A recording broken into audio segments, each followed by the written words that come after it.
नमस्कार, मैं डॉक्टर शांति बोध, एमडी आयुर्वेद, आप सभी का अपने यूट्यूब चैनल पर स्वागत करती हूँ।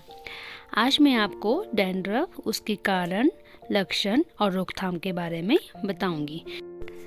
सिर पर रूखी और खुजली से युक्त पतली परत को हम डैंड्रफ कहते हैं। इसे आयुर्वेद में दारुणक कहते हैं, जिसका अर्थ है स्कैल्प का फटना। मॉडर्न साइंस में इसे सीबोरिक डर्मेटाइटिस कहते हैं। इससे धीरे धीरे स्किन की ऊपरी परत झड़ती जाती है तथा कंधों पर भी सफेद दानों का दिखना शुरू हो जाता है।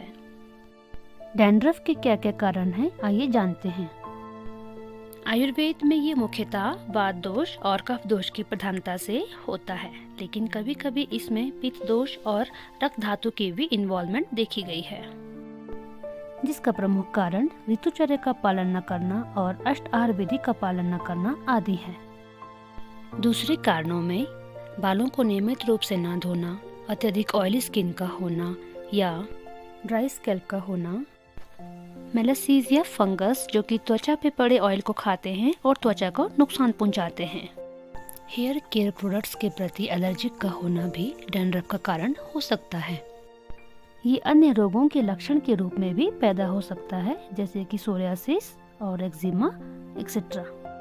डैंड्रफ के कई लक्षण होते हैं। त्वचा, आईब्रोज, कंधों में तथा बियर्ड और मास्टेक्स में स्किन फ्लेक्स का दिखना, खुजली और बच्चों में क्रस्टी स्कैल्प का बनना, और व्यक्ति यदि स्ट्रेस्ड हो और सीजन अगर विंटर का हो तो ये लक्षण और भी ज्यादा दिखते हैं।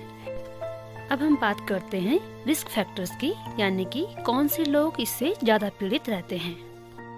महिलाओं की तुलना में पुरुष डैंड्रफ से ज्यादा ग्रसित रहते हैं। मिडिल और यंग एज पीपल और कभी कभी अडल्ट लोग भी इससे ग्रसित रहते हैं और कुछ लोग लाइफ लॉन्ग भी इस रोग से ग्रसित रहते हैं। न्यूरोलॉजिकल डिसऑर्डर जैसे कि पार्किंसंस डिजीज और वीक इम्यून सिस्टम वाले लोग जैसे कि HIV पेशेंट, TB पेशेंट भी सीबोरिक डर्मेटाइटिस से पीड़ित रहते हैं। अब हम आफ्टर इफेक्ट्स यानी कि डैंड्रफ होने पर क्या क्या हो सकता है, इसके बारे में बात करते हैं। अगर डैंड्रफ की मात्रा कम है तो यह सामान्य रूप से और नियमित रूप से बाल धोने से ठीक हो जाता है, लेकिन अगर आपकी त्वचा ऑयली है तो त्वचा से निकलने वाला सीबम, जो कि एक ऑयली पदार्थ है, ये रोम रंध्र को ब्लॉक कर देता है, जिससे कि हेयर फॉलिकल्स की ब्लड सप्लाई रुक जाती है और बाल झड़ना शुरू हो जाते हैं। कभी कभी डैंड्रफ की मात्रा ज़्यादा होने से, अत्यधिक इरिटेशन होने से, सिर खुजलाने से तथा खुरचने से हेयर फॉलिकल्स डैमेज हो जाते हैं, जिसकी वजह से गंजापन आ जाता है। अब बात आती है मैनेजमेंट और ट्रीटमेंट की। माइल्ड डैंड्रफ नियमित रूप से शैम्पू करने से ठीक हो जाता है।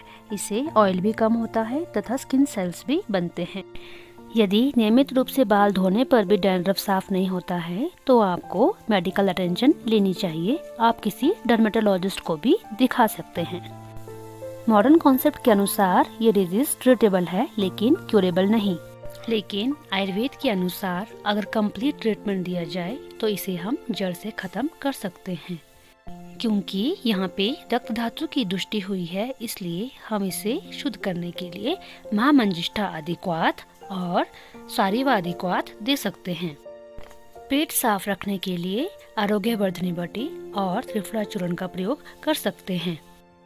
नस्य के लिए नीम के पत्तों से सिद्ध किया हुआ नारियल तेल और सरसों का तेल या अणु तेल या प्रपौंड्रिक आदि तेल या यष्टि मधु तेल का प्रयोग कर सकते हैं।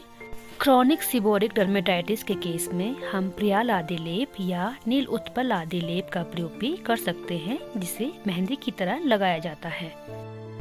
बाल धोने के लिए नीम का काढ़ा या त्रिफला यवकुट या टंकण का प्रयोग कर सकते हैं। तैलों में त्रिफला तैल, जिससे डैंड्रफ खत्म होता है। फंगल इन्फेक्शन को खत्म करने के लिए चित्रकादि तैल।